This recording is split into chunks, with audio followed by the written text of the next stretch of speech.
अरे लाम लाम बरबटी फरे कहे जा के छोटे छोटे चुरचुटिया। अरे छोटे छोटे चुरचुटिया कहे जा के छोटे छोटे चुरचुटिया। और सादा करिया भाटा फरे लहरी अरे गोल गोल फरे रखिया। अरे चुरकुट माता दिए बारी के गोलार चुरकुट माता दिए बारी के। चुरकुट माता दिए बारी के गोलार चुरकुट माता दिए बारी के।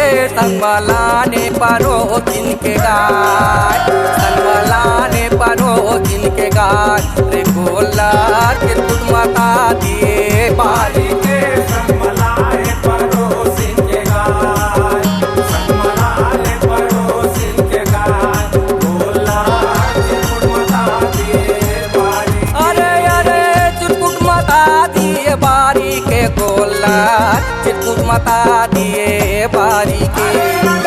चुरकुट माता दिए बारी के गोलार चुरकुट माता दिए बारी के।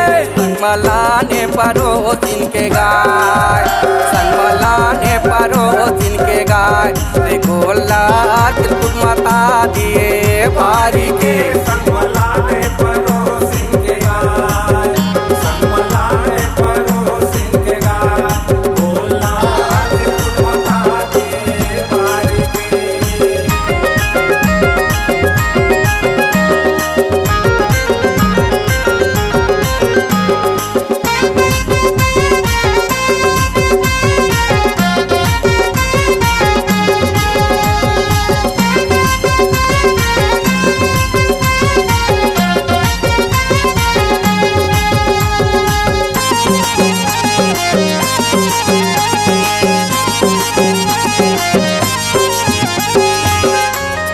अरे आनी बानी के साग सब्जी संगी के भारी हो गए नुकसान। अरे भारी हो गए नुकसान कहे जा कि तोर भारी हो गए नुकसान।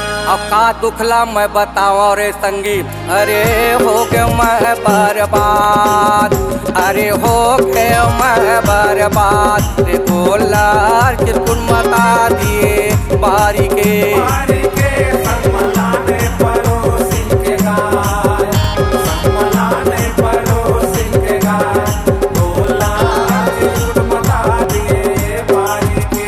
अरे चुरकुट माता दिए बारी के गोलार चुरकुट माता दिए बारी के। चुरकुट माता दिए बारी के गोलार चुरकुट माता दिए बारी के। संगलाने परो जिनके गाय संगलाने परो जिनके गाय रे गोलार चुरकुट माता दिए बारी के। संगलाने परो जिनके गाय संगलाने परो जिनके गाय गोलार चुरकुट माता दिए बारी के। अरे चिरकुट माता दिए बारी के कहे जाए के चिरकुट माता दिए बारी के। संगलाने संगलाने संगलाने परोसिन के गाय संगलाने परोसिन गाय गोलार चिरकुट माता दिए बारी के। संगलाने संगलाने संगलाने परो जिनके गाय संगलाने परो जिनके गाय गोलार चुरकुट माता दिए बारी के। चिरकुट माता दिए बारी के चिरकुट माता दिए बारी के। चिरकुट माता दिए बारी के चिरकुट माता दिए बारी के। संगलाने संगलाने संगलाने परोसिन गाय संगलाने परोसिन के गाय गोलार चिरकुट माता दिए बारी के। संगलाने संगलाने संगलाने परो जिनके